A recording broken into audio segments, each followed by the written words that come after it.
জি জি জি জি। এবার কথা বলতে পারেন, সমস্যা নেই। জি ভাইজান, আমরা যে কথাটা আলোচনা করতেছিলাম সেটি হচ্ছে যে মানার কথা বলতে কিন্তু আমরা এটা বুঝাচ্ছি যে বাস্তবে আমল করা না, বরঞ্চ হাদিসের যে মৌলিক নীতিমালা আছে, মানে হাদিসের উপর বিশ্বাস করা, যে আমরা এই হাদিসটা বিশ্বাস করব কিনা। তো এক্ষেত্রে জি আমার প্রশ্ন হচ্ছে আপনার কাছে, যে আপনি কোন একটা হাদিস, মানে যে আপনি যে বিশ্বাস করছেন বা অবিশ্বাস করছেন, এটা আপনার কাছে কি মূলনীতির ভিত্তিতে কোন একটা হাদিসকে আপনি বিশ্বাস করছেন এবং অবিশ্বাস করছেন, এবং কি বিশ্বাস করছেন যে এটা কি আল্লাহ রাসূল সাল্লাল্লাহু আলাইহি ওয়াসাল্লামের কালাম কি কালাম না, এটা জি এই জি জি কালামটার উপরে আমল করা কি আমল করা না সেটা নিয়ে না।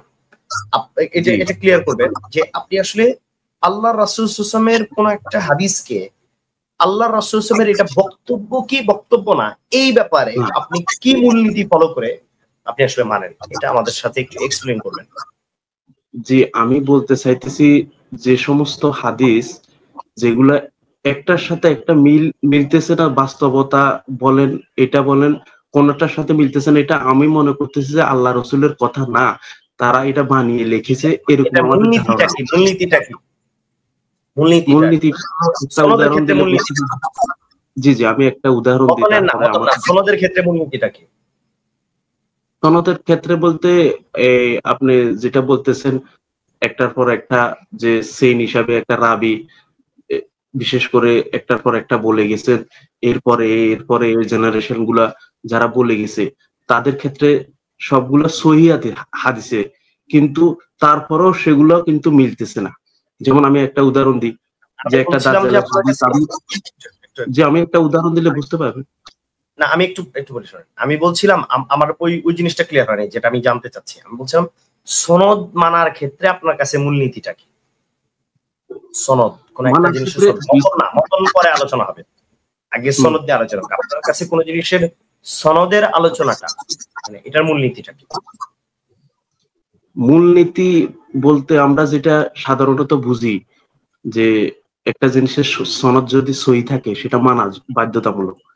কিন্তু এখন আমরা দেখতেছি যে হাদিসটাই একে অপরের সাথে সাংঘর্ষিক, একই মানুষ দুই ধরনের কথা বলতেছে, তাহলে এটা কিভাবে তো আমরা মতনের এটা উপর বুঝবো অভিযোগ যে রাসূল করতেছেন। বলেছে? আমি এই প্রশ্ন করি, আপনি তো মতনের উপর অভিযোগ করতেছেন।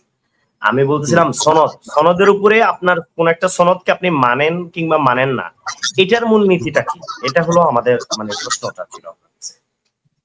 সেই বিষয়ে তো আমার ততটুকু অভিজ্ঞতা নাই যে আমি এটা মানে মূলনীতি আপনি প্রথম কিভাবে। ভুলটা করছেন এখানে, আপনি হুম, প্রথমে এই জন্য আপনার কাছে ওই জিনিসটা মনে হয়েছে। কিছু মনে করবেন না আপনি, হ্যাঁ হ্যাঁ, এটা আমি আপনাকে খুব মহব্বতের সাথে বলছি, আপনাকে অপমান করার জন্য বলছি না।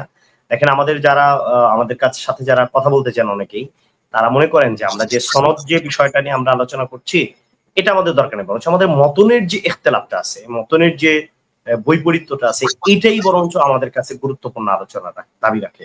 এটা হচ্ছে আপনি বলছেন। কিন্তু দেখেন আমাদের কাছে সবচেয়ে গুরুত্বপূর্ণ বিষয় হচ্ছে সনদ, বুঝতে পারছেন? সনদটা যদি বিশুদ্ধ না হয় তাহলে পরবর্তী আলোচনা।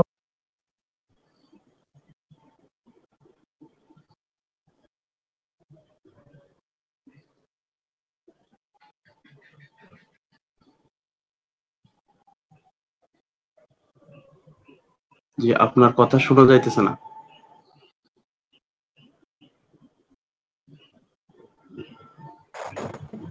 আচ্ছা, আমার একটু উল্টা হয়ে গেছে বুঝছেন, একটু ঠিক হবে, 1 মিনিটের মধ্যেই ঠিক হবে। একটু দাঁড়ান, আমি একটু সমস্যা না। ঠিক করে নেই।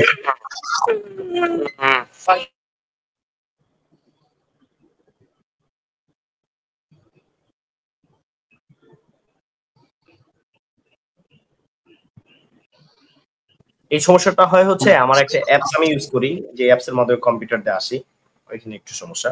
আচ্ছা যাই হোক, তো যে কথাটা বলতেছিলাম যে আমাদের প্রথমত কথাটা হচ্ছে যে কোন জিনিসের বক্তব্য পর্যন্ত আমরা পৌঁছাবো কোন পদ্ধতিতে, যে এইটা আল্লাহ রাসূল সাল্লাল্লাহু আলাইহি ওয়াসাল্লামের বক্তব্য, এটা আমরা পৌঁছাবো কোন কিসের ভিত্তিতে। সেক্ষেত্রে আমাদের হচ্ছে মূল আলোচনার বিষয়টা হবে হচ্ছে এইটা, যে আমরা আল্লাহ রাসূল সাল্লাল্লাহু আলাইহি ওয়াসাল্লাম পর্যন্ত পৌঁছাইতে পারতেছি কিনা, ঠিক না ভাই?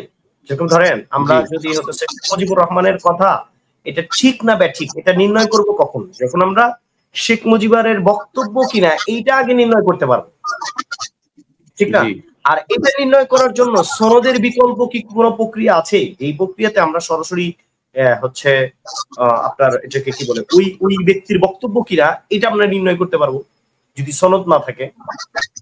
এটা নির্ণয় করার কি কোনো প্রক্রিয়া আছে? আর কোনো প্রক্রিয়া আছে বলে আমার তো মনে হয় না, যার কারণ একজন থেকে আরেকজন শোনা রাবি যেগুলা বলা হয় তারা এভাবেই করে লিখেছে, যখন তিনটা ঠিক থাকে তখন যাই সেটা সহি হাদিস হয়, যে আল্লাহ রসুলের কাছ থেকে একজন সাহাবী শুনেছে, তারপর আরেকজন শুনেছে, তারপর অমুকজন লিখছে, তাহলে সেটা সহি বলে ধরা হয়। যেগুলো আমাদেরকে সহির সংজ্ঞা 5টা মূলনীতি যেটা আছে, যে একটা হাদিস সহি হওয়ার জন্য যে ওই ব্যক্তিটি জ্ঞান জ্ঞান আছে কিনা, ওনার পর্যাপ্ত পরিমাণ, উনি ভুলে যায় কিনা, তারপর উনি সত্যবাদী কিনা, উনি নেক আমলদারি কিনা, তারপর বিভিন্ন রকমের আরো ওনার যাচাই বাছাই, যে উনি ওনার থেকে শুনছে কিনা, আর উনি মিথ্যাবাদী কিনা, বিভিন্ন রকমের ওনারা যাচাই বাছাই করে ওটাকে সহি, জহির বা হাসান এগুলো এই ধরনের ট্যাগ দেয়া হয়। তো আমি যেগুলা প্রশ্ন করব প্রায় সবগুলা প্রায় সহি হাদিস এখানে না না না নিচে লেখা। আমি বোঝেন নাই, আমরা তো শুরুতে বলে নিলাম যে আমরা এরকম কোনো বিষয় নিয়ে আমরা আলোচনা করব না যেটা কোন একটা নির্দিষ্ট কোন একটা হাদিস এটা নিয়ে আমরা আলোচনা করবো না। আমরা বরঞ্চ ওই জিনিসটা নিয়ে আমরা আলোচনা করব যে এই জিনিসগুলো মানার মূলনীতি, বুঝছেন কি? এই জিনিসগুলো মানার মূলনীতি নিয়ে আমরা আলোচনা করবো। আমরা যখন মানার মূলনীতির উপরে একমত হব তখন হচ্ছে আমরা পরবর্তী আমাদের ডিসকাশনটা ফলপ্রসূ হবে। একটার মাধ্যমে আমরা সবগুলো সমাধান একসাথে পেয়ে যাবো, বুঝতে পারছেন ভাই? বুঝতে পারছেন? তাহলে আপনার কাছে প্রথম যেটা আমি আপনাকে জানতে আপনাকে বললাম যে সনদ, আপনি এই বিষয়ে আমাদের সাথে একমত কিনা যে কোন জিনিস যদি আল্লাহ রাসূল থেকে প্রমাণিত হয় সেই জিনিস আর অস্বীকার করার কোনো জায়গা থাকে না, এটা আপনি আসলে একমত কিনা? সনদান যদি প্রমাণিত হয়। জি অবশ্যই, সেটা আমি অবশ্য মানি। হ্যাঁ, তাহলে তো আপনার দ্বিতীয়ত তাহলে কেন যে আপনি এই অভিযোগটা করতে পারতেছেন না যে এই হাদিসটা হচ্ছে আপনার এটাকে কি বলে, এটার মধ্যে এই সমস্যা ওই সমস্যার কারণে আমি মানতে পারতেছি না, তাহলে তো এই অভিযোগটা আর থাকতেছে না ভাই। অবশ্য থাকতেছে, এই অভিযোগটা কি আর থাকতেছে? দেয়া যাইতেছে না এটা, কারণ একই ব্যক্তি দুই রকমের কথা কিভাবে বলে। আপনি মানুষ একজন, আপনি এক জায়গায় কথা একটাই বলেছেন, সেই কথাটা আবার দুই রকম হয় কিভাবে, হাদিসও দুইটা হয় কিভাবে। আচ্ছা, আমি ওই বিষয়টা পরে আসতেছি। ধরেন একই ব্যক্তি দুই ধরনের কথা বলতে পারে, এটা তো কিন্তু স্বাভাবিক, অস্বাভাবিক কিছু না। একই ব্যক্তি দুই ভাবে বক্তব্য দিতে পারে, কিন্তু যদি তার থেকে বক্তব্য প্রমাণিত হয় যে এই ব্যক্তি বলছেন, সনদান যদি প্রমাণিত হয়, তাহলে আপনি ওই বক্তব্য কিসের ভিত্তিতে অস্বীকার করবেন? কারণ আগে যেটা বলছে পরে আরেকটা বলছে। একই ব্যক্তি দুই দিকে বলতে পারে না। আপনি যদি বলেন যে নামাজ পড়তে হবে, আবার যদি বলেন যে নামাজ ওইদিকে পড়তে হবে, তাহলে তো দুইটা দুই দিকে হয়ে গেছে।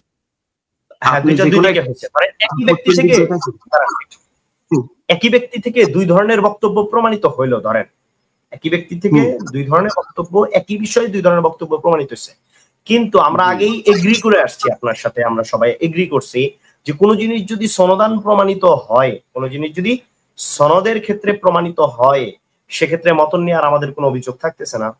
কারণ আপনিও এই মূলনীতির ক্ষেত্রে আমার সাথে একমত হয়েছেন যে সনদ যদি কোনো বিষয়ে একমত, মানে সনদ যদি সঠিক সেকার আবি দ্বারা প্রমাণিত হয়, তাহলে সেটা অস্বীকার করার কোনো জায়গায় থাকছে না।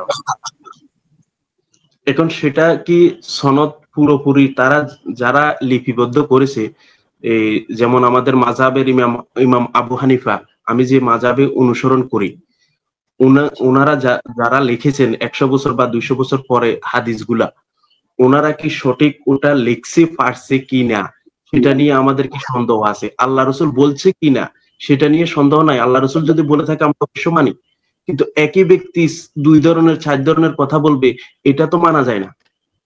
হ্যাঁ, এই জন্য আপনাকে প্রথমে আমি প্রশ্ন করেছিলাম, আপনি এখানে দুটো অভিযোগ নিয়ে আসছেন। একটা হচ্ছে যেহেতু তারা অনেক পরে হচ্ছে এগুলো লিপিবদ্ধ করছে, এটার অনেকগুলো জবাব আমার কাছে আছে।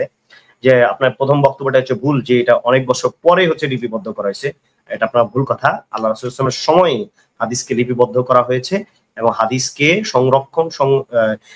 সংরক্ষণ করা হয়েছে এবং সেগুলো লিপিবদ্ধ আকারেই সংরক্ষণ করা হয়েছে। আমার কাছে একটা কিতাব আছে, ওই কিতাবটা হচ্ছে রাসূল সাল্লাল্লাহু আলাইহি ওয়াসাল্লামের সময়কার, একদম নিকটবর্তী সময়কার, ওই সময়ই এই হাদিসের কিতাবটা লেখা হয়েছে, ঠিক আছে? এবং সেটা বিশাল একটা খন্ডের হচ্ছে হাদিসের কিতাব, সেটা ওই রাসূল সাল্লাল্লাহু আলাইহি ওয়াসাল্লামের খুব নিকটবর্তী সময়েই হচ্ছে ওইটা লেখা হয়েছে, বুঝতে পারছেন? আচ্ছা, ওই আলোচনাতে আমরা ঢুকতেছি না। আপনাকে একটু বলি, আমরা ওই আলোচনাতে ঢুকতেছি না যে কোন সময় হাদিস হচ্ছে সংকলন করা হয়েছে বা ইয়া করা হয়েছে, এই আলোচনাতে আমরা ঢুকতেছি না। কারণ সনদ যখন বর্ণনা করা হয় তখন কিন্তু বলা হয় যে আন আবি হুরায়রা রাদিয়াল্লাহু তাআলা, আবু হুরায়রা রাদিয়াল্লাহু থেকে বর্ণিত, তার মানে এই হাদিস আবু হুরায়রা থেকে সংরক্ষিত, ঠিক আছে? এটা অস্বীকার করার কোনো সুযোগ নাই যে এটা আবু হুরায়রা বর্ণনা করেন নাই। তাই আপনার এই বক্তব্যটা ভুল যে আবু হুরায়রার পরে 200 বছর পরে হাদিস সংকলন করেছে, ভুল। ওটা আল্লাহ রাসূল সাল্লাল্লাহু আলাইহি ওয়াসাল্লামের সময়ই সংরক্ষণ করেছে, যার কারণে হাদিসের মধ্যে থাকে আন আবি হুরায়রা রাদিয়াল্লাহু তাআলা, ঠিক আছে, আন ইবনে মাসউদ রাদিয়াল্লাহু তাআলা। সুতরাং এই বক্তব্যটা আসলে ভুল হয়। আমাদের অনেক আহলে কোরআন ভাইরা অনলাইনে লাইভ টাইপ করেন, তারাও কিন্তু এই কথাগুলো বলেন যে হাদিস 200 বছর পরে লেখা হয়েছে, হ্যান ত্যান। টোটাল এটা একটা ভুল কথা যে পরে লেখা হয়েছে, ওই সময় লেখা হয়েছে। কিন্তু এই যে লেখা হয়েছে, এই লেখাগুলো একত্রিতকরণ করা হয়েছে কোন সময়? সে ইমাম বুখারী রাহমাতুল্লাহি আলাইহি, ইমাম মুসলিম রাহমাতুল্লাহি আলাইহি, উনারা হচ্ছে এসে এই সময় এসে একত্রিত করছেন। শুধু একত্রিত করছেন যে তা না, উনারা এখানে যে ভুল, যে ইসলামের শত্রুরা, ইসলামের হচ্ছে বিপক্ষের শত্রু, যেরকম ধরেন বাজারে যদি একটা শ্যাম্পু থাকে, এই শ্যাম্পুটাকে ডাউন করার জন্য বাজারে কিন্তু 2 নাম্বার শ্যাম্পু কিন্তু থাকে, 3 নাম্বার শ্যাম্পু কিন্তু থাকে, কিন্তু ওই মাল কিন্তু একটাই হচ্ছে বিশুদ্ধ, ওইটাই কিন্তু হচ্ছে রাইট। তো 1 নাম্বার জিনিসকে নকল প্রমাণ করার জন্য 2 নাম্বার জিনিস বাজারে আসে, এটা হচ্ছে স্বাভাবিক। কিন্তু আমি আপনার কাছে যে জিনিসটা জানতে চাচ্ছিলাম, যেহেতু আপনি প্রথমে এই অভিযোগটা আনেন নাই যে রাবিরা আসলে সঠিকভাবে বর্ণনা করছে কিনা, রাবিরা এই বক্তব্যগুলো দিচ্ছেন কিনা, এগুলো আসলে রাবিদের ভুল হয়েছে কিনা, এই ভুল হবে কি হবে না, এটাই তো হচ্ছে সনদের আলোচনা। তাহলে তো আপনাকে এখানে থাকতে হবে, আপনি তো মতন নিয়ে কোনো অভিযোগ করা যাবে না, অভিযোগটা আসতে হবে যে সনদটা বিশুদ্ধ কিনা, সনদের উপরে আপনার কি কি অভিযোগ আছে। আচ্ছা, সনদের উপর যদি অভিযোগ থাকে সেটা ভিন্ন কথা, তবে আপনার কাছে আমার মেইন প্রশ্ন যেটা, যে সনদকে, যেহেতু আপনি কিছু কিছু হাদিস আপনি মানেন, তাহলে আপনার কাছে আমার প্রশ্ন, সেই যেই সমস্ত হাদিস আপনি মানেন সেই সমস্ত হাদিসের সনদের মূলনীতিটা কি, এটা একটু আপনার আমার সাথে ক্লিয়ার করুন। যে আমি যে সমস্ত হাদিসে কোনো একতলাফ নাই, বিতর্ক নাই, সবাই মানে, এটা মতনের উপর অভিযোগ করতেছেন, আমি অবশ্য মানি। কিছু কিছু হাদিস নিয়ে অভিযোগটা তাহলে মতনের উপরে, সরি আপনার মূল অভিযোগটা আসতেছে মতনের উপরে। আমি আপনাকে প্রশ্ন করছি সনদের উপরে, যে আপনি যে কোনো একটা জিনিসকে সনদের উপর ভিত্তি করে যে আপনি অভিযোগটা আনতেছেন, এই সনদ হইতেছে বিশুদ্ধ কিনা, বা আপনি যে আরো কিছু হাদিস মানেন সেইগুলোর সনদ যে বিশুদ্ধ, এই সনদ গুলো মানার প্রক্রিয়াটা কি? বক্তব্য ভালো হলো, ধরেন আমি বক্তব্য দিলাম, হ্যাঁ, আমার বক্তব্যের মধ্যে কোনো কন্ট্রাডিকশন, আমি খুব সুন্দর একটা কথা বলে দিলাম, ঠিক আছে, খুব চমৎকার একটা কথা বললাম, এবং সেটা রাসূলের নামে বললাম, ঠিক না? আমি নিজে যদি একটা ধরেন একটা বক্তব্য দিয়ে বলি যে এটা আল্লাহ রাসূল বলছেন, এবং সেটার একটা সনদ আমি মুখে বলে দিলাম, তা আপনি মানবেন না, ঠিক না? আপনি যতই বক্তব্য ভালো হোক তাহলে কিন্তু আপনি মানবেন না। কিন্তু প্রশ্ন হচ্ছে যে আল্লাহ রাসূল সাল্লাল্লাহু আলাইহি ওয়াসাল্লামের প্রথম কথাটা হচ্ছে আল্লাহ রাসূল সাল্লাল্লাহু আলাইহি ওয়াসাল্লামের যে সনদ, আল্লাহ রাসূল সাল্লাল্লাহু আলাইহি ওয়াসাল্লাম থেকে যে সনদে প্রমাণিত হয়েছে বক্তব্যটা, যেই হাদিসগুলো আপনি মানতেছেন সেই হাদিসগুলো সনদের মানার মূলনীতিটা কি, সেটা আপনি আমাদের কাছে বলবেন। ভাই, প্রথম কথা হলো যে আমি একটু গভীরে চলে যাইতেছি, যে আল্লাহ রসুলের আমলে যে সমস্ত হাদিস লেখা হয়েছিল, তখন আল্লাহ রসুল সর্বপ্রথম হাদিস লিখতে না করেছেন, পরবর্তীতে এটা কি দ্বারা প্রমাণিত? এটা কি দ্বারা প্রমাণিত? একটু বলে এই যে বললেন যে হাদিস লিখতে নিষেধ করা হয়েছিল, এই বক্তব্যটা কি দ্বারা প্রমাণিত? হাদিস দ্বারা প্রমাণিত না? জি, অবশ্যই। তাহলে আপনি হাদিসকে নাকচ করতেছেন হাদিসের দলিল দিয়ে? না, আমি তো নাকচ করতেছি না, আমার 1 মিনিট কথা শুনতে হবে, তো তাহলে আপনি পুরো কথাটা বুঝবেন। আপনি যদি আমাকে মাঝখানে আটকাই দেন, কথাটা শেষ করতে দিলেন না, তাহলে তো বুঝবেন না। যে আমার বক্তব্য হলো যে আল্লাহ রসুল প্রথমে যখন পারমিশন দিয়েছেন, না করেছেন, সর্বপ্রথম না করেছেন লিখতে, কারণ কোরআন এবং হাদিস দুটো একসাথে মিশ্রিত না হয়ে যায়, এটা কিন্তু কেউ অস্বীকার করে না। তারপরে আবার আল্লাহ রসুল বলেছে ঠিক আছে, আবার লিপিবদ্ধ করার জন্য অনুমতি দিয়েছেন। তখনকার আমলে যে সমস্ত হাদিস লেখা ছিল আল্লাহ রসুলের আমলে, তখনকার হাদিস কয়টা ইমাম আবু হানিফা, ইমাম শাফি বা ইমাম হাম্বল তারা কয়টা ওখানে লিপিবদ্ধ করেছে, তাদের স্থানে জায়গা দিয়েছে যে আমি এটা বিশুদ্ধ, একেবারে যে বিশুদ্ধ আল্লাহ রসুলের মুখ থেকে যে এটা বের হয়েছে, এই ধরনের কয়টা হাদিস উনি ওনার কিতাবে স্থান দিয়েছে। যেমন বুখারী 7000 বা আরো বেশি যাই ধরলাম আমি হাদিস, ওখানে কয়টা হাদিস আছে যে আল্লাহ রসুলের সাহাবী যিনি লিখে গেছেন ওনার কয়টা হাদিস ওখানে লিপিবদ্ধ করা আছে, সেটা কি কোন সংখ্যা আমরা জানি? জানি না। আমাদেরকে বলা হইতেছে যা, তা আমরা অবশ্যই বিশ্বাস করব কোরআন হাদিসের আলোকে। আপনি একটা কথা বললেন যেটা আল্লাহ রসুলের কোরআন পুরোটা রিসার্চ করলেও এই জিনিস বাইরে হবে না, এই ধরনের কথা আল্লাহ রসুল কি বলতে পারে? কারণ মা আয়েশার স্পষ্ট হাদিস আছে যে আল্লাহ রসুলের পুরো জীবনটাই কোরআন। তাহলে আল্লাহ রসুল এমন কোন কথা বলবেন না যেটা কোরআনেরও বিপক্ষে। কোরআন বলেছে এটা নিষেধ, আল্লাহ রসুল বললো যে না এটা ঠিক আছে, এটা করা যাবে। আর কোরআন মানা করবে আর আল্লাহ রসুল বলবে যে না করা যাবে, এই ধরনের কথা আল্লাহ রসুল বলতে পারে না। কারণ মা আয়েশার স্টেটমেন্ট সহিহ হাদিসে আছে যে এটা আল্লাহ রসুলের পুরো জীবনটাই কোরআন। কোরআন খুলে দেখো নাই, তখন তো কোরআন ছাড়া আর কোনো কিছু ছিল না। আল্লাহ রসুলের বক্তব্যগুলো লিপিবদ্ধ করছিল, সেটাও ওনারা নিষেধ করছে, তারপরে আবার অনুমতি দিয়েছে। তাহলে এগুলো কেউ একতলাফি হিসাবে নেয় না, এগুলো সবগুলো মানে। তাহলে ওই জায়গা থেকে আমরা হাদিস কেন অস্বীকার করবো? হাদিস অবশ্যই স্বীকার করি, কিন্তু আপনার হাদিস হতে হবে নির্ভরযোগ্য, ভেজাল মুক্ত। যে সমস্ত হাদিসে আল্লাহ রসুলের নামে অপবাদ আসে, এই সমস্ত হাদিসকে আমরা সহি বলে ধরতে পারি? যে সমস্ত হাদিসে আল্লাহ রসুলের অপমানিত করার জন্য বলা হয়, ওই সমস্ত হাদিসকে আমরা মানতে পারি? বলে না। আপনার কথা আসতেছে না, অডিও আসতেছে না, আপনার অডিও আসতেছে, আপনার আওয়াজ আসতেছে না। আচ্ছা এক মিনিট। আচ্ছা আমার কথা কি এখন শোনা যায়? জি জি এখন শোনা যায় কি? আচ্ছা জি। শোনা যায়, কিন্তু আমার দেখা যাচ্ছে উল্টা। ঠিক আছে। আচ্ছা আমার ক্যামেরাটা একটু মনে হয় ইয়া হচ্ছে, আমি একটু দেখি এর মধ্যে ঠিক হয় কিনা। হ্যাঁ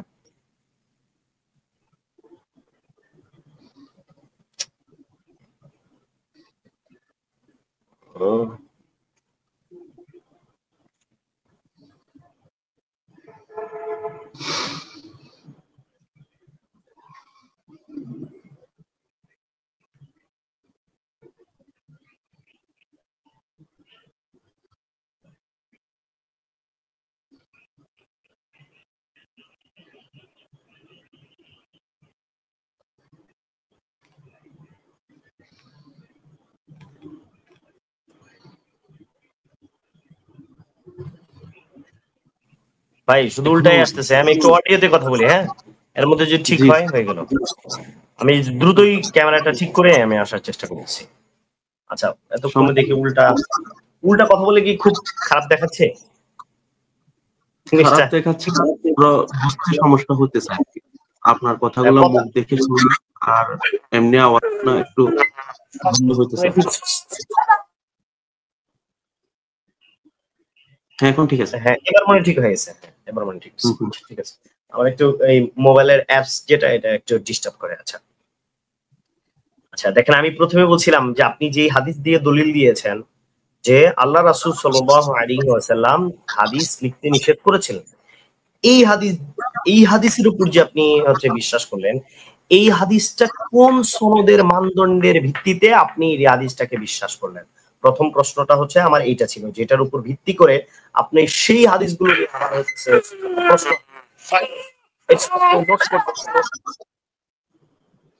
ভাই আমার অভিযোগ কোন সনদ বা রাবির বিপক্ষে না।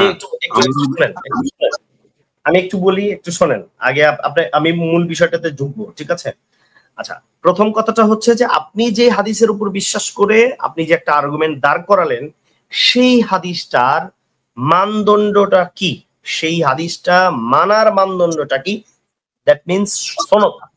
এই সনদ মানার মূলনীতিটা কি, এটা আপনি আগে ক্লিয়ার করবেন। যেটা আমি আপনাকে শুরুতে প্রশ্ন করে আসছি যে আপনি মতনে অভিযোগ করার আগে আপনাকে আগে অভিযোগটা আনতে হবে হচ্ছে সনদের উপরে। সনদ যদি ক্লিয়ার না হইতেছে, আপনি মতনের উপরে যতই অভিযোগ আনেন, সেই মতনটার উপর অভিযোগটা হচ্ছে আপনার ইনভ্যালিড একটা অভিযোগ আসবে। যতক্ষণ পর্যন্ত আপনি সনদের দুর্বলতা না দেখাতে পারবেন। একটা দ্বিতীয় নম্বর কথা হলো যে আপনি দেখেন আল্লাহ রাসূল সাল্লাল্লাহু আলাইহি ওয়াসাল্লামের বক্তব্য যেন এক চুল পরিমাণ হেরফের না হয়, এই জন্য স্বয়ং সাহাবাদেরকে এবং আল্লাহ রাসূলের পক্ষ থেকে একটা উদ্যোগ নেওয়া হয়েছে যে কোনোভাবেই যেন বক্তব্য কি না হয়, কোন একটা ভুল কোরআন এবং হাদিসের মিশ্রণ না ঘটে। এর দ্বারা আরো প্রমাণিত হয় যে হাদিসটাই হচ্ছে সবচেয়ে, কোরআন এবং হাদিসকে সবচেয়ে বিশুদ্ধ প্রক্রিয়াতে এটাকে কি করা হয়েছে, হেফাজত করা হয়েছে, সংরক্ষণ করা হয়েছে, এবং এই জিনিসগুলো প্রত্যেকটা জিনিস সুসংরক্ষিত করা হয়েছে। কারণ এই হাদিস দ্বারা, অর্থাৎ আপনি যেই হাদিস থেকে দলিল ইস্তেদলাল করার চেষ্টা করেছেন, ওই হাদিস থেকে এটা প্রমাণিত হয় যে আল্লাহ রাসূল সাল্লাল্লাহু আলাইহি ওয়াসাল্লামের সময় কতটা অ্যালার্টের সাথে এই হাদিসগুলোকে সংরক্ষণ করা হয়েছে, যাতে করে কোরআন কিংবা অন্য কোনো দুষ্কৃতকারীর যাদের মধ্যে এই ধরনের মেজাজ আছে সেটার সাথে মিশ্রণ ঘটে যাবে, এই মিশ্রণের অবকাশ যেন না থাকে। আচ্ছা, এইটা হলো আপনার প্রথম যে আপনি যে আর্গুমেন্ট দাঁড় করিয়েছেন সেটার একটা জবাব। আচ্ছা, দ্বিতীয় নম্বর বিষয় হলো যে আপনি বলতেছিলেন যে ভাই আমরা যদি কোনো বক্তব্য দেখি আল্লাহ রাসূল সাল্লাল্লাহু আলাইহি ওয়াসাল্লামের মান ইজ্জতকে হানি করে, আল্লাহ রাসূল সাল্লাল্লাহু আলাইহি ওয়াসাল্লামের এই যে মান ইজ্জতকে হানি করে, এই জিনিসটা কে ডিসিশন নেবে যে আল্লাহ রাসূলের এই বক্তব্যটা মান ইজ্জতকে হানি করে? এই ডিসিশনটা কে নিবে? এই ডিসিশনটাকে আপনি নিবেন? এই ডিসিশনটাকে আমি নিব? এই ডিসিশনটা কি একজন নাস্তিক নিবে, নাকি এই ডিসিশনটা হচ্ছে ডোনাল্ড ট্রাম্প নিবে? এটা আপনার কাছে একটা প্রশ্ন রয়ে গেল যে যেহেতু আমরা আমাদের মোরালিটির স্ট্যান্ডার্ড যেটা বর্ণনা করি, সেই মোরালিটির স্ট্যান্ডার্ডের মধ্যে আমরা বলি যে আল্লাহ এবং আল্লাহ রাসূলের যে বক্তব্য সেটাই হচ্ছে আমাদের কাছে মোরালিটির মূল মানদণ্ড। যেহেতু আপনি বলতেছেন আল্লাহ রাসূল সাল্লাল্লাহু আলাইহি ওয়াসাল্লামের এই বক্তব্যটা হচ্ছে তার মান হানি করে, তো আপনার কাছে আমার প্রশ্ন যে এই মান হানি করা বা ইজ্জত হানি করা কিংবা হচ্ছে তার এটার মাধ্যমে তার হচ্ছে এই বক্তব্যটাকে মোরাল মনে না হওয়া, এই যে মোরাল এবং হচ্ছে এটাকে কি বলে লজিক্যালি রেশনালি এটাই প্রুফ মনে হতেছে আপনার কাছে, এইটাকে কে হতেছে আপনার কি করবে এখানে প্রুফ করবে? মানে কার ডিসিশনটাকে আমরা মেনে নিব এবং সেই ডিসিশনটা যে আমরা মানবো সেই ব্যক্তির মানদণ্ডটা কি হবে? টু দা পয়েন্ট, যে সেই ব্যক্তির মানদণ্ডটা কি হবে, যেই মানদণ্ডের ভিত্তিতে সে বললে মোরাল আর সে না বললে মোরাল, এটার ভিত্তিতে আমরা হচ্ছে নির্ণয় করব। কারণ আমরা জানি যে আমাদের যে সাবজেক্টিভ মোরালিটি আছে, অর্থাৎ আমরা ব্যক্তি সত্তা যে জিনিসগুলোকে আমরা ডিসিশন মেক করি, আমরা যে সমস্ত জিনিস হচ্ছে চিন্তা করি, সেটা হচ্ছে আমাদের কাছে এখন একটা জিনিস খারাপ মনে হয়, পরবর্তী 100 বছর পর ওই জিনিসটা মনে হয় যে না ওইটা তো মোরাল ছিল। ঠিক আছে, আমাদের অভিজ্ঞতা, আমাদের এক্সপেরিয়েন্স, এগুলো নিয়মিত হচ্ছে পরিবর্তন ঘটে। সুতরাং আপনি যদি ওই অভিযোগটা নিয়ে আসেন যে ভাই আপনি তো বলতেছেন এটা তো আমাদের নবীর সম্মান হানি করে, এটা তো নবীর বক্তব্য হচ্ছে ভুল প্রমাণিত করে, এটা তো সায়েন্স বলতেছে, আধুনিক বিজ্ঞান বলতেছে যে এইটা তো হতেছে নবীর বক্তব্য হইতে পারে না, যেখানে সায়েন্স নিজেই পরিবর্তনশীল, সায়েন্স নিজেই হতেছে তার মতামতের ব্যাপক পরিবর্তন ঘটায়, সায়েন্স নিজেই হচ্ছে কখনো এটাকে ঠিক মনে করে, কখনো ওইটাকেই সায়েন্স প্রমাণ করে যে ওটা হচ্ছে ভুল। তাহলে এরকম প্রক্রিয়াতে যে সমস্ত প্রক্রিয়া আপনি আনতেছেন, যে এই প্রক্রিয়ার ভিত্তিতে আপনি বলতেছেন মতনের বক্তব্য ঠিক না, আমি আপনাকে পরে নিয়ে আসতে চাইছিলাম, কিন্তু আমি যে প্রশ্নগুলো বলছি এগুলো আপনি নোট করবেন, নোট করে করে উত্তর দিবেন, একটাও বাদ দেওয়া যাবে না, কারণ আমার প্রত্যেকটা পয়েন্ট আমার মনে আছে। আচ্ছা, দ্বিতীয় নম্বর বিষয় হলো আমি আপনাকে প্রথমে প্রশ্ন করেছিলাম যে ভাই আপনি যে সনদের যে অভিযোগগুলো আনতেছেন, সনদের উপর যে অভিযোগটা আনতেছেন, সেই অভিযোগটা তো সনদের ভিত্তিতে হইতে হবে, সনদের বিশুদ্ধতার ভিত্তিতে আপনার অভিযোগটা আনতে হবে। সেই অভিযোগগুলো আপনি নিয়ে আসেন যে ভাই আপনি যে বলতেছেন যে এগুলো হতেছে সনদের সমস্যা। তাহলে আমার আপনার কাছে আবারও একটাই প্রশ্ন, সব বক্তব্যের একটা প্রশ্ন যেটা আপনি শুরু থেকে ক্লিয়ার করেন নাই, সেটা হতেছে আপনার কাছে হাদিসের সনদের মানার মূলনীতিটা কি? কোন যদি বক্তব্য আমি বলি মতন বিশুদ্ধ হইলো কিন্তু সনদটা বিশুদ্ধ হইলো না, তো সেক্ষেত্রে আপনি কি বলবেন বলেন? ভাই আমি সব কথার এক কথা একটাই বলতে পারবো যে আপনি যেভাবে বুঝাচ্ছেন বা আমি যেভাবে উত্তর দিতে বলতেছেন, তাতে মনে হইতেছে যে আমি পড়াশোনা করে মুক্তি হয়ে আসে তারপরে আপনার সাথে কথা বলতে হবে। কারণ আপনি যে সমস্ত এই কথাগুলোর উত্তর দিতে বলতেছেন, তাহলে একজন আপনার মতো বড় আলেম লাগবে। তো আমি তো অতটুকু বড় আলেম না, আমরা যেটা শুনি সেটা থেকে রিপ্লাই দিই যে আমরা এই ধরনের কথা শুনেছি, এটা কোরআন হাদিসের বিরুদ্ধে আচরণ করে, বা আমরা যে সমস্ত কথা শুনেছি এটা আজও কোনোদিন সম্ভব না, বা এটা আল্লাহ অলৌকিকতা করলে সম্ভব, না হলে সম্ভব না। আমরা যেগুলো শুনে আসতেছি আজ পর্যন্ত বড় বড় আলেম যারা যাদের কথা ভ্যালিড মনে হয় তাদের কাছ থেকে শুনে আসতেছি। এখন আপনি যেটা বলতেছেন ওভাবে আমরা আবার আপনার সাথে নোট করে সবগুলো বসতে হবে, যে আপনি যেগুলো প্রশ্ন করেন আমি এগুলো লিখে রাখতে হবে, ওগুলোর উত্তর করতে হবে। আমি তো এখানে প্রিপেয়ারডলি বা আপনার সাথে এই তর্ক বিতর্ক বা জিতার জন্য বা হারার জন্য বা এখানে আমি আসি নাই। আমি জাস্ট আপনার লাইভটা দেখেছি, একটা হুজুর কথা বলতেছে, উনি ওখানে একটু এই ডাক্তারি প্রসঙ্গে কি এটা খাইলে ওইটা খাইলে কি হয় না হয়, কম খাইলে, এগুলা দেখে আমি একটা কমেন্ট করেছিলাম। তারপর আপনাকে বলতেছি আপনার লাইফে যুক্ত হতে চাই, এই ধরনের আমার কিছু সংশয় আছে, আমি কি প্রশ্ন করতে পারি? আপনি তখন আমাকে বলেছিলেন যে আপনি প্রশ্ন করতে পারেন, তাহলে আপনি এন্টার করুন। আমি এন্টার করার অনেক চেষ্টা করেছি, পাসওয়ার্ড চাইছে, অনেকক্ষণ চেষ্টা করে পাইনি। পরবর্তীতে ফেসবুক লাইভে কিভাবে ঢুকেছি, তারপর যে আপনার সাথে জয়েন হয়েছি। কিন্তু আপনি এখন যেগুলো আমাকে প্রশ্ন করতেছেন, ওই হিসাবে যদি আমি প্রশ্ন করি যে একজন মাওলানা মুফতি হতে হবে, যে আল্লাহ রসুলের সাহাবীরা ওনারা কোন পড়াশোনা করে ওনারা এত বড় এই হয়েছেন, সাহাবী হয়েছেন, ওনারা এত বড় জান্নাতি সৌভাগ্য আশরা মুবাশশারা হয়েছেন, আমার তো বুঝে আসে না ওনারা কোন মাদ্রাসায় পড়ে। ওনাদের মাদ্রাসা আমার জানা মতো একটাই ছিল, মদিনা আওয়ারা, যেটা মদিনা আল্লাহ রসুল যেটা ওনাদেরকে শিখাইতেন ওইটাই শিখতো। তখনকার কোরআনটাও ঠিক মতো লিপিবদ্ধ ছিল না, মুখস্থ শিখতো। হাফেজ হাজার হাজার হাফেজ যখন মারা যান, কোরআনটা লিপিবদ্ধ করার জন্য উদ্যোগ নেওয়া হয়েছে। তাহলে তারা সহি বিশুদ্ধ ভাবে কিভাবে পড়াশোনা করলো? একটা যে জবর দেখলো না, পরবর্তীতে যে জবর যুক্ত করা হলো কোরআন শরীফে। আবার অনেক হাদিস আছে আবার এরকম, যে একটা হাদিস বলতেছে এরকম, একটা হাদিস বলতে এরকম। এখন আপনাকে সেটা বলতে গেলে আপনি বলবেন যে এটার মতন আপনি বিশ্বাস করেন কিনা, সনদ বিশ্বাস করেন কিনা, আপনি জাল জয়ীদ বিশ্বাস করেন কিনা, ওইটা বিশ্বাস করেন, এগুলা তো উত্তর হলো না ভাই। এগুলা তো উত্তর হলো না। আপনার কাছে একটা সিম্পল মানুষ একটা প্রশ্ন নিয়ে আসছে যে আপনার প্রশ্নটা করুন, আপনি প্রশ্নটা উত্তর পারলে দিবেন, না পারলে ভাই এই ধরনের প্রশ্ন করেন না, এই ধরনের প্রশ্ন ফিতনা সৃষ্টি করে, তাহলে আমি কেটে পড়বো লাইভ থেকে, কোনো সমস্যা নাই। কিন্তু আপনি যখন আমাকে মায়ের ফেসে এটা না এটা, এটা না এটা, এটা না এটা, আপনি যখন আমাকে ফেসে ফালাতে চাইবেন, তখন আমার মুখ থেকে হয়তো কি জটিল জটিল প্রশ্নগুলো বাইরে হয়ে যাবো। তখন আমাদের ইসলামের ভাবমূর্তি নষ্ট হবে।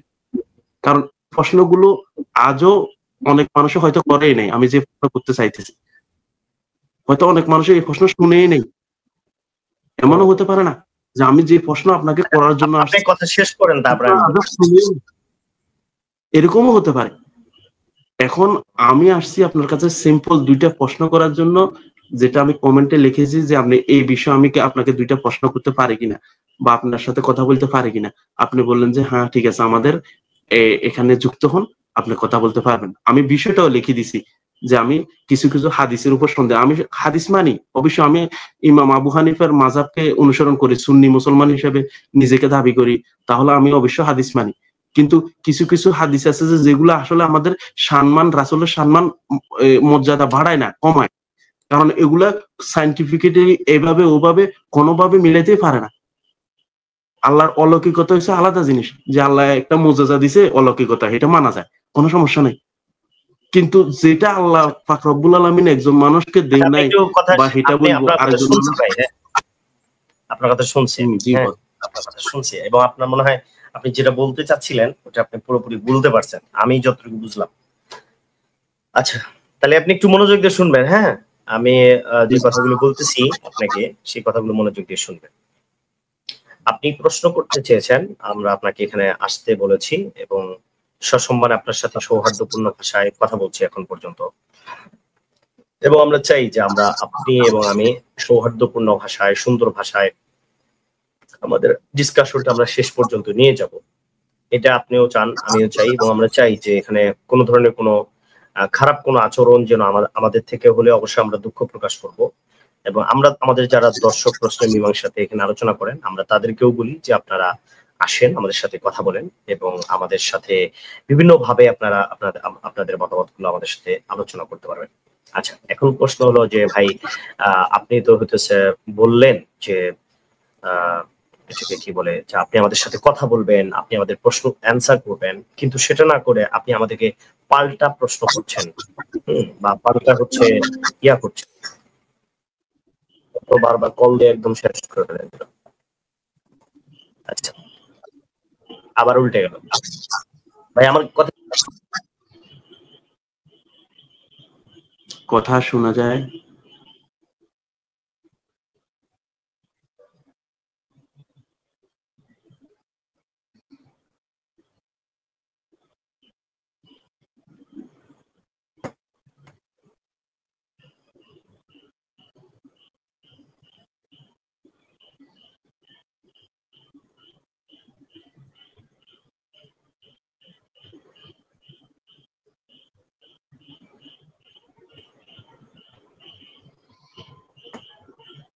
ভাই আমার তো হচ্ছে এখানে একটু অডিওতে প্রবলেম হচ্ছে, এই ভিডিওতে প্রবলেম হচ্ছে, আমি একটু দেখি। নিয়ে তো বলেন, সমস্যা নাই। আচ্ছা, এর মধ্যে যদি আমার ক্যামেরাটা ঠিক হয়ে যায় আমি আবারও ভিডিওতে চলে আসবো। আচ্ছা, প্রথম প্রশ্ন করছেন যে ভাই আপনি তো, আমি এগুলো নোট করছি আপনি কি কি বলতেছেন, তো আমি একটু এই বিষয়গুলো একটু ক্লিয়ার করি, তাহলে আপনি হয়তো অস্ট্রেলিয়ার সীমার হেফাজতর মিকিয়া নিজর ফাঁকা এরাদাত মাঝে অস্ট্রেলিয়া অটল আছে। অস্ট্রেলিয়ার সীমার ফৌজাদের। আচ্ছা ঠিক আছে। হ্যাঁ, আপনি বলছেন যে ভাই আমরা তো প্রশ্ন করতে আসছি, আপনি এত এত হতেছে ইয়া করতেছেন কেন? দেখেন, আপনি যখন প্রশ্ন করতে আসবেন আমরা আমাদের টপিকের ভিতরে আমরা আলোচনা করি, এটা আপনাকে আমি প্রথমেই বলছি, শুরুতে বলছি যে আমরা একটা নির্দিষ্ট টপিক নিয়ে আলোচনা করি। তো এখন আপনি যখন কোন একটা টপিকের বাহিরে যাবেন বা হতেছে কোন একটা হচ্ছে অ্যাঙ্গেলের বাহিরে গিয়ে আপনি যখন আপনি আমাদের সাথে আলোচনা করবেন, তখন আমরা একটা মূলনীতি, সবসময় আমরা যে এথিজম নিয়ে আলোচনা করি তখন আমরা এথিদের সাথে যে কথা বলি, সেখানেও কিন্তু আমরা মেইন যে বিষয়টা নিয়ে আলোচনা করি সেটা হচ্ছে যে কোন জিনিসের মূলনীতি। আমরা যে আপনার অডিও তো খুবই অডিও প্রবলেম। আচ্ছা, এখন কি ঠিক হচ্ছে? হ্যাঁ ঠিক আছে, এখন কি ঠিক হচ্ছে? এখন মনে ঠিক ঠিক আছে? আছে। ঠিক আছে, হ্যাঁ। তো যেটা বলতেছিলাম যে আমরা যখন থিইজম এবং অ্যাথিজমের যে বিষয়গুলো আছে এগুলো নিয়ে যখন আমরা হচ্ছে আলোচনা করি, নাস্তিক্য ধর্ম নিয়ে যখন আমরা আলোচনা করি, তখন আমরা যে জিনিসটা আলোচনা করি সেটা হচ্ছে মূলনীতি নিয়ে আলোচনা করি, যাতে করে তাদের অসংখ্য প্রশ্ন একটা টপিকের উপর আলোচনা করার মাধ্যমে সেগুলোর সমাধান ঘটে যায়। ঠিক আছে? তো আপনি যখন হচ্ছে আমাদের সাথে এখানে আলোচনা করতে আসছেন, আপনাকে আমরা সাধুবাদ জানিয়েছি এবং আমরা আপনার কথা বলছি। Audio problem, audio problem.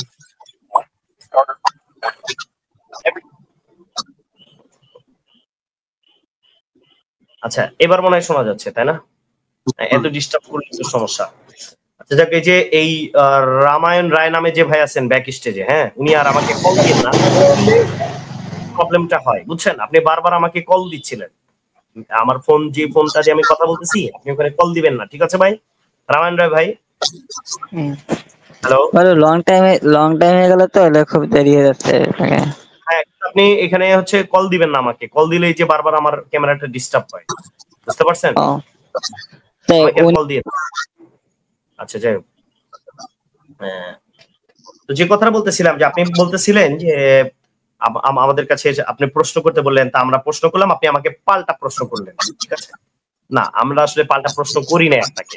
আপনার কাছ থেকে আমরা জানতে চাচ্ছিলাম যে আপনি আসলে কি মূলনীতির ভিত্তিতে হাদিসটাকে অ্যাকসেপ্ট করেন এবং এটাকে ডিনাই করেন। এই মূলনীতিটা আমরা আগে ক্লিয়ার হতে চাচ্ছিলাম, ঠিক আছে? অর্থাৎ আমরা যখন মূলনীতি জেনে যাব আপনার কাছ থেকে, তাহলে আমরা আমরা ওই প্রক্রিয়া অবলম্বন করতে পারবো যে আমরা এই প্রক্রিয়াতে আপনার কাছে আমাদের হাদিস কি করতে হবে, প্রুফ করতে হবে। এখন ধরেন আপনি যদি প্রশ্ন করার পর মনে করেন যে প্রশ্ন উত্তরটা হচ্ছে আমি যেই পদ্ধতিতে চাচ্ছি, প্রশ্ন যেই উত্তরটা আমি যেই পদ্ধতিতে চাচ্ছি, উত্তরদাতা যেন সেই পদ্ধতি অবলম্বন করে আমাকে প্রশ্নটার উত্তর দেয়, এটা যদি আপনি আশা করেন তাহলে এটা আপনি ভুল করবেন ভাই। কারণ হতেছে এখানে যিনি উত্তর দিচ্ছেন সেই উত্তরটা তার মতো করে সে দিবেন। অর্থাৎ আপনি যে প্রশ্ন করছেন ওই প্রশ্ন উত্তরটা, আমার যে সিস্টেম সেটা হচ্ছে যে আপনার প্রশ্নটা আপনাকে দিয়ে আমি উত্তর তৈরি করব, বুঝতে পারছেন? অর্থাৎ আপনি যে অ্যান্সারটা করবেন, আমি যে প্রশ্নটা করব, যে অ্যান্সারটা করবেন ওই অ্যান্সারটাই হচ্ছে আপনার আগের প্রশ্নের উত্তর, বুঝতে পারছেন? এক্ষেত্রে আমি আপনাকে প্রথমে বলেছিলাম যে এটা হচ্ছে আমার এখানকার প্রক্রিয়া, এটা যারা আমাদের সাথে আলোচনা করে সবাই জানে, আমি যেখানে আলোচনা করি এটা প্রক্রিয়া। অর্থাৎ আপনি যে আমাকে প্রশ্নটা করছেন সেই উত্তরটা আপনাকে দিয়ে আমি তৈরি করব। অর্থাৎ আমি আপনাকে অ্যান্সারটা দিব না, বরঞ্চ আপনি ওই প্রশ্ন উত্তরটা আপনি আমার সাথে কথা বলার পর আপনি নিজে ওটার উত্তর অ্যান্সার আপনি কি করতে পারবেন, রেডি করতে পারবেন। যেরকম আপনি আমাকে আপনার সাথে যখন আমরা হাদিস নিয়ে আলোচনা করছি তখন আমি আপনাকে বলছি ঠিক আছে, আপনি তো বিভিন্ন বিষয় নিয়ে আপনার প্রশ্ন আছে, আপনার কোশ্চেন আছে, তাহলে আপনার যে সনদের উপরে যে একটা আলোচনা আছে যে আপনি হাদিসটাকে মানার মূলনীতিটা কি। এখন আপনি যেই মূলনীতিটা দিবেন ওই মূলনীতির আলোকেই আপনার মূলনীতিটাই আমি আপনার সামনে পেশ করব, এবং আপনার মূলনীতি যদি বিশুদ্ধ হয় এবং সঠিক হয় এবং যৌক্তিক হয় তাহলে আমাদের কোনো এখানে কোনো অভিযোগ নাই। আমরা দুজন তো হতেছে এগ্রি করে নিব, শেষ, সেখানে আলোচনা। আপনি যত অভিযোগ করবেন তখন সবগুলো অভিযোগ এখানে অ্যাকসেপ্ট হয়ে যাবে। কিন্তু আমরা দেখেন আপনাকে যে 2-3টা প্রশ্ন আমি করেছি, এটা আমার যতটুকু মনে আচ্ছা, ওটার ওই প্রশ্নগুলো যাওয়ার আগে আমি কয়েকটা কথা বলি। আপনি প্রথমে একটা কথা বলছেন যে সাহাবা ইকরাম তো পড়াশোনা করেন নাই, আমাদের মতো মুক্তি হন নাই। কে বলছে ভাই সাহাবা ইকরাম পড়াশোনা করছেন? এটা যদি আপনি মানে জেনে থাকেন তাহলে এটা ভুল বলবেন। সাহাবা ইকরাম পড়াশোনা করেছেন এবং তারা আদর্শমান টিচারের কাছে পড়েছেন, ঠিক আছে? হচ্ছে আবু হুরায়রা রাদিয়াল্লাহু তাআলা আনহু, তিনি কি করছেন? আদর্শবান টিচার প্রফেট মুহাম্মদ সাল্লাল্লাহু আলাইহি ওয়াসাল্লামের কাছে তিনি কি করছেন? শিক্ষা নিয়েছেন। ইবনে মাসউদ রাদিয়াল্লাহু তাআলা তিনি ফাতাওয়া দিতেন, অনেক বড় একজন কি ছিলেন? ফকিহ ছিলেন, ঠিক আছে? তারপরে হচ্ছে তাফসিরের ক্ষেত্রে ইবনে আব্বাস রাদিয়াল্লাহু তাআলা ওনারা কি করতেন? কোরআনের তাফসির করতেন। এই যে তাফসির গুলো করতেন এটা কার কাছ থেকে শিখেছেন? এই যে ফিকহ শাস্ত্র আসছে এটা ইবনে মাসউদ রাদিয়াল্লাহু তাআলা সনদে আসে। ওনারা কার কাছ থেকে শিখছেন? সবচেয়ে সমঝদার, সবচেয়ে আদর্শবান, সবচেয়ে শ্রেষ্ঠ মহামানবের কাছ থেকে তারা শিখছেন। আপনি তাদের ব্যাপারে বললেন যে তারা পড়াশোনা করেন নাই। এমনকি অধিকাংশ সাহাবী শেষ বয়সে গিয়ে তারা কি করছেন? হাদিস শিখেছেন, আল্লাহ রাসূলের কাছে উলুম অর্জন করেছেন। এমনকি কোন সমস্ত উলুম তারা এত সতর্কতার সাথে এগুলো হচ্ছে সংরক্ষণ করছেন, এগুলোকে হেফাজত করেছেন, হ্যাঁ, এগুলোকে বিশুদ্ধতার সাথে সংরক্ষিত রেখেছেন। আপনার এই অভিযোগটা সম্পূর্ণরূপে হয়ে যায় যে আপনি যে বলতে চান যে কি করে। হ্যাঁ, আপনি বলেন। জি, আল্লাহ রসুল যখন নবুয়ত প্রাপ্ত হন ওনার বয়স ছিল 40, আমি যদি ভুল না করি। আল্লাহ রসুলের যেগুলো সাহাবায়ে কেরাম যারা আল্লাহ রসুলের সাথে যুক্ত ছিলেন, তারা যখন একসাথে হন, বিভিন্ন যুদ্ধে যান, বিভিন্ন জিহাদের ময়দানে তাদেরকে যেতে হয়, তারা যে পড়াশোনা আমাদের মতো এরকম 10 বছর 20 বছর করে শেষ করবে, এরকম মুক্তি হবে, এরকম ধরনের পড়াশোনা তো তারা ওই বয়সে করতে পারে নাই, নাকি তারা বাচ্চা থাকতে আল্লাহ রসুলের সাহাবা হয়ে গেছে? এটা আমার প্রথম প্রশ্ন। দ্বিতীয় প্রশ্ন হলো যে আল্লাহ রসুল কত বছর বয়সে গিয়ে যখন আল্লাহ রসুল খেলাফত কায়েম করে, ইসলাম যখন কায়েম হয়ে যায়, যখন আল্লাহ রসুল প্রশ্ন চলে আসতেছে। জি, টপিকের বাইরে টপিকের বাইরে যেটা আমরা মূল জিনিস নিয়ে যেটা আমি সবসময় মৌলিক জিনিসটা আলোচনা করি। বাইরে বিষয়টা যে কিভাবে শিখেছেন? আল্লাহ রসুলের বয়স তখন 40 বছর ছিল, সবে মাত্র নবুয়ত পেয়েছে। তখন আল্লাহ রসুলের কাছে সাহাবায়ে কেরামেরা সংযুক্ত হয় নাই। তাহলে আল্লাহ রসুলের যারা সাহাবায়ে কেরাম ছিল তারা কত বছর বয়সে ছিল? তাদের বয়সে তো আপনারা বড় বড় মুফতি হয়েছেন, কিন্তু তারা পড়াশোনা করে এত বছর বয়স পরেও তারা পড়াশোনা করে কোন কিতাব পড়েছে? তাদের সামনে যে কোরআন কারীম নাজিল হয়েছে বেশিরভাগ মুখস্থ ছিল। আর সহি শুদ্ধভাবে উচ্চারণ গুলো করেছে হয়েছে কিনা হয় নাই সেটা তো আল্লাহ রসুল ভালো জানে, আল্লাহ ভালো জানে। কারণ আপনি একটা লেখা দেখে পড়া, একটা মুখস্থ পড়া, এটাও বেশ কম আছে। আর আল্লাহ রসুলের শুধু সহি ভাবে শুদ্ধভাবে বলতে পারলে যে সবকিছু তা তো না। হযরত মুসা আলাইহিস সালাম উনার জিহ্বে সমস্যা ছিল, উনি সহি শুদ্ধভাবে ওনার যে কিতাব নাজিল হয়েছে উনি পড়তে পারছে কিনা সেটাও তো আল্লাহ ভালো জানে। ফলে আপনারা যেগুলো আমাদের কাছ থেকে আপনারা পড়ে বড় মুক্তি হয়েছে এগুলো আমি মানতে পারতেছি না। কথাটা মানতে পারতেছি না যে ওনারা পুরো কিছু বড় মুক্তি হয়েছে। ওনারা 40 বছর পরে যায় সবাই বড় বড় মুক্তি হয়ে গেছে, আর আমাদের ছোট ছোট বাচ্চারা মুক্তি হইতে পারতেছে না। এত সাধনার পরেও কিভাবে সম্ভব? আপনি সম্পূর্ণ এটা আবেগপ্রবণ এবং ইসলাম সম্পর্কে অধ্যয়নের ব্যাপক অভাব। আপনি যেটা বলছেন যে যখন আমি আপনাকে বলছি যে সনদের বিবেচনা আমাদেরকে আনতে হবে, তখনই আপনি হইতেছে বিভিন্ন কথা বলতেছেন যে সাহাবায়ে কেরাম তো সনদ বা সাহাবায়ে কেরাম তো এরকম পড়াশোনা করেন নাই বা ওরকম করেন নাই। যখন আমি আপনাকে সনদের মূলনীতি শেখার কথা বলেছি, এটা তখনই আপনি হইতেছে এই অভিযোগ নিয়ে আসছেন। দেখেন, প্রথম কথাটা হলো যে সাহাবায়ে কেরাম তারা ইসলাম আসার কত বছরের মধ্যে তারা হচ্ছে জ্ঞান অর্জন করছে? বলেন, ওহী নাজিল হওয়ার কত বছর পরে তারা আলেম হয়েছে? যে আমার জানা মতে আল্লাহ রসুলের যখন এই সাহাবায়ে কেরাম যখন 2-1 জন করে যখন আল্লাহ রাসূলের সাথে যুক্ত হয়, তখন 2-4-5 বছরে যুক্ত সবাই হয় না। তাহলে আল্লাহ রাসূলের বয়স যখন ছিল 45, বোঝেন নাই, তখন যায় আল্লাহ রাসূলের সাথে সাহাবায়ে কেরামেরা যুক্ত হয়েছে। কারণ প্রথমে অল্প আমি বলতে চাচ্ছিলাম যে যখন কোরআনের আয়াত নাজিল হলো কিংবা রাসূল সাল্লাল্লাহু আলাইহি ওয়াসাল্লাম নবুয়ত প্রাপ্ত হলেন, তারপরের বক্তব্যগুলোই তো হাদিস হিসেবে লিপিবদ্ধ হয়েছে।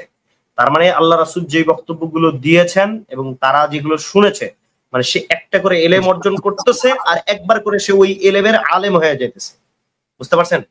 তার মানে আমাদের চাইতে তারা দ্রুততম সময়ের মধ্যে তারা আলেম হইতেছে। আপনি যে অভিযোগটা আনলেন যে তারা কি আমাদের মতো আলেম ছিল কিনা, তারা তো আমাদের চেয়ে আরো অ্যাডভান্স আলেম ছিলেন, কারণ তাদের টিচার ছিলেন প্রফেট মুহাম্মদ সাল্লাল্লাহু আলাইহি ওয়াসাল্লাম।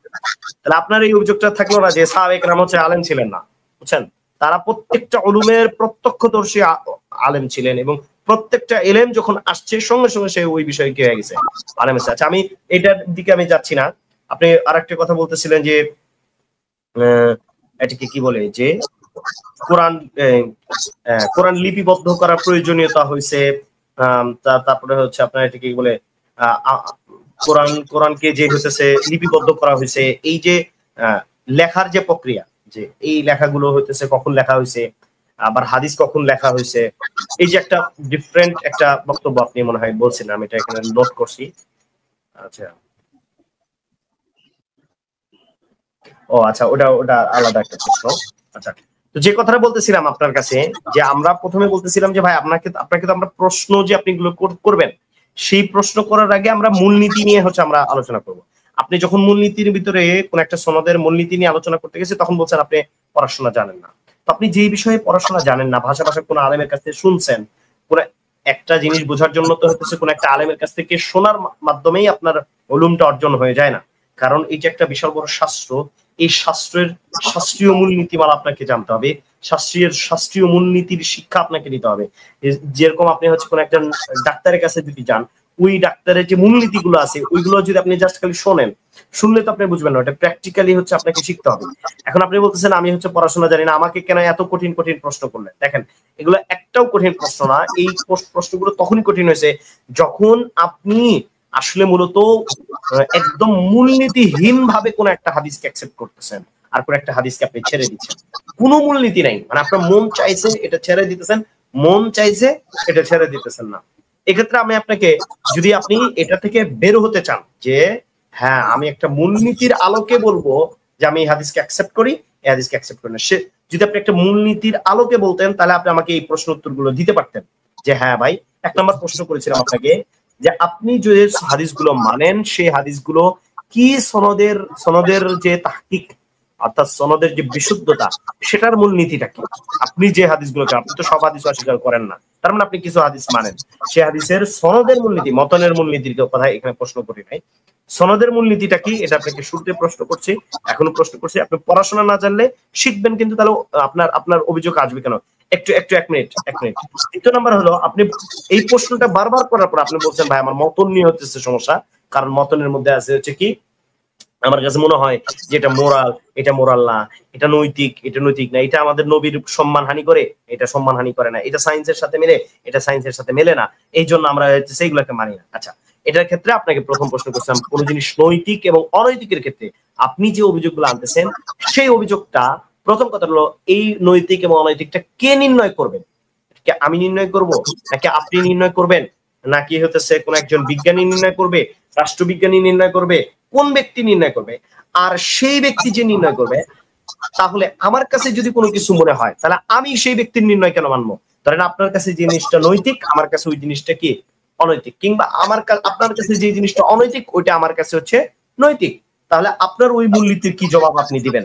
যে মূলনীতির, মতনের মূলনীতির উপর আপনি যে অভিযোগটা নিয়ে আসছেন যে ভাই আমার কাছে তো মনে হয় যে এটা, আচ্ছা এটা হলো দ্বিতীয় নাম্বার প্রশ্ন গেল আপনার কাছে। 2টা প্রশ্ন কিন্তু অলরেডি ছুড়লাম, আপনি নোট করেন প্রয়োজনে। তৃতীয় নাম্বার হলো, 3টা প্রশ্ন শেষ করে 3টা প্রশ্ন একবার উত্তর দিবেন, 3টা প্রশ্নের একবার উত্তর দিবেন। তৃতীয় নাম্বার হলো যে আপনি যখন মতনের অভিযোগে, যে আপনি কথা বলে এলাম, মতনের উপর যে অভিযোগটা আপনি আনতেছেন যে এটা হচ্ছে মোরাল নাকি মোরাল না। আচ্ছা, এরপরে তৃতীয় নাম্বার আনসার হচ্ছে কি সায়েন্টিফিক ভাবে এটা কি প্রুফ কিনা হাদিসটা যদি সায়েন্টিফিক ভাবে বাস্তবতা বিরোধী হয় তাহলে তো আমরা সেই হাদিসটাকে মানবো না। আপনি ইমিউনিটিটা বলছেন, তাহলে আমার কথা হলো সায়েন্স তো হচ্ছে পরিবর্তনশীল। তাহলে আমরা কোন সায়েন্সকে এখানে অ্যাকসেপ্ট করবো, যেই সায়েন্সের ভিত্তিতে আমরা বলবো যে আমরা এই হাদিসটাকে মানবো এবং এই হাদিসটাকে মানবো না? এই 3টা প্রশ্ন আপনি উত্তর দিবেন, তারপরে দেন আমরা আপনার এই প্রশ্নের উত্তরগুলো দিলেই আপনার যে সমস্ত হাদিসের অভিযোগ আছে সবগুলোর উত্তর আপনার কাছে হয়ে যাবে। আপনি জাস্ট এই 3টা প্রশ্নের উত্তর দিবেন। আপনার কাছে আমি রিকোয়েস্ট করছি আপনি প্রথমে এই 3টা উত্তর দিয়ে আপনার নেক্সট প্রশ্নতে যাবেন। আর আপনি প্রথমে প্রশ্ন করছিলেন কি যে ভাই আমি তো প্রশ্ন করলাম, আপনি আবার আমাকে পাল্টা প্রশ্ন করলেন, এবার আমি আপনাকে জবাব দেওয়ার পালা।